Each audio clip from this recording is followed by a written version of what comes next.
All right, so let's see how this works out. I'm gonna crack the windows a little bit, but welcome. Now, I'm gonna get real fucking serious. Just hop right down into it, all right? It's Juneteenth, which means it's my brother's birthday. So it's something I've always celebrated, okay? I've always had a celebration today, all right, for as long as I've been alive. Well, not exactly, because he's younger, my younger brother, but basically, I've always celebrated Juneteenth. When I was about 12, I got real heavy into finding my own ancestry, into finding the roots of my people. And when I found a dead end in that, I picked up the teachings of the samurai, which is in the form of Bushido, the code of conduct the samurai live by, and Black Panther doctrine. I read books by Huey Newton and Bobby Seale. I was growing up in the Bay Area, and I was unknowingly indoctrinated with a spirit of revolution and peace, because it's also like, you know, it's the home of the hippies. Let's be real with that. So, and technology. So technology, hippies, and Panthers were kind of like, and Bushido, you know, like those four things were kind of like keystones to my development. And with that being said, I think I've always been pro-black since that moment, and I probably always will be, just straight off the bat, just to be real, because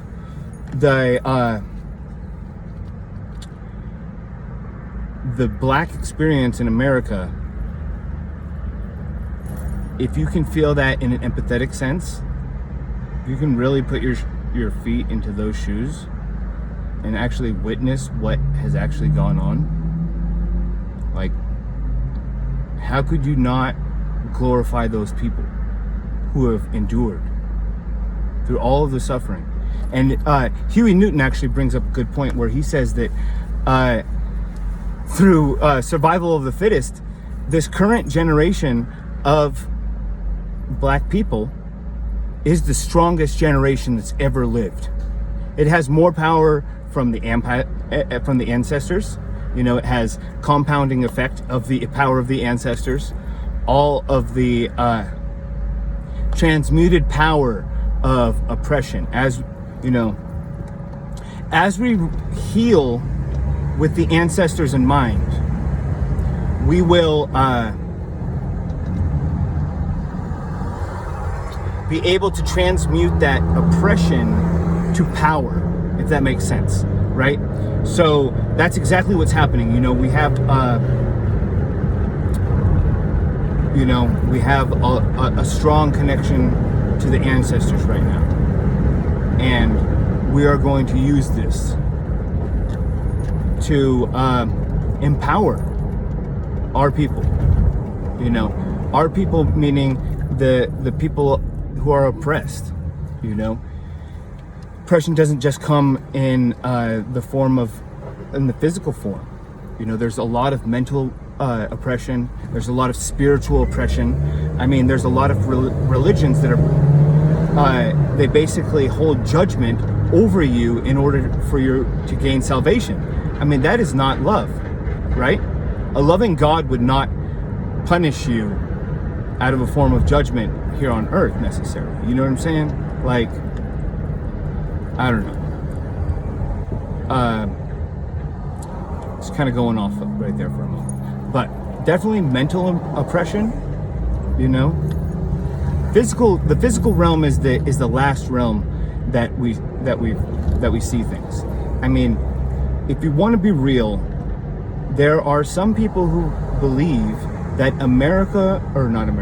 the earth was designed as a slave colony in its entirety.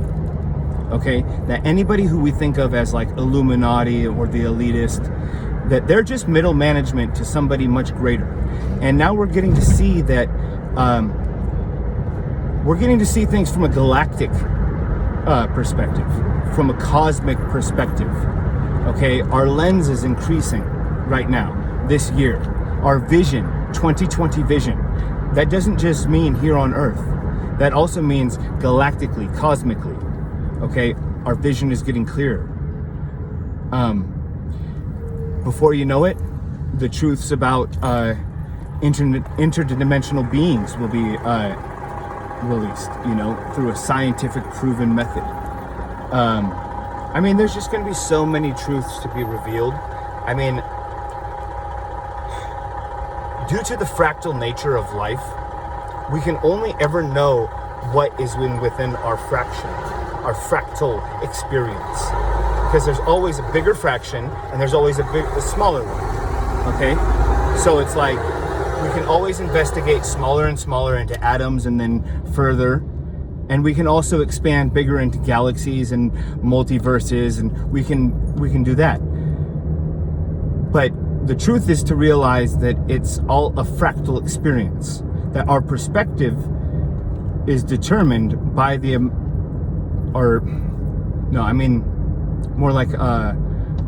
experiences are determined by our perspective of the fractal that we are currently inhabiting. Okay, and so right now, on a spiritual sense, a lot of people, we're moving from the third dimension, the 3D fractal, to a 5D fractal, right? So we're having a spiritual awakening, we're having a ascension, okay? And man, I got way into some deep shit, and I'm just gonna have to end it here and continue on in another video. I just gotta say, in the past couple of weeks, I've been receiving some incredible downloads. The veil just keeps lifting, okay? I just keep getting more and more deeper connection to Source, which gives me the ability to look at our world from more of a bird's eye view. My fractal consciousness awareness is expanding, and I know that from, well, I can get into that later. Okay. I just want to say that as I ascend, I understand, I become more like Morpheus, okay? And I understand that there is a matrix that we live in, okay? And I just want to find as many Neos as I can to help provide them with the red pill, to get them out of this matrix, to show them how much possibility there is. The red pill is basically like the God seed. Oh my gosh. Okay, I'm just gonna end it right now. Let me know what you think about this rant. I'm gonna post it, no filter, whatever. This is the message. Okay, I love you. Have a fantastic celebration. Okay, all power to the people, always. Okay, that's all power to you. If you've made it this far in this message, if you've followed along during this whole 8.5 minute experience, then power to you. I appreciate you. Let me know, okay? Let me know that you watched the whole way, all right? Because I love you. Thank you so much.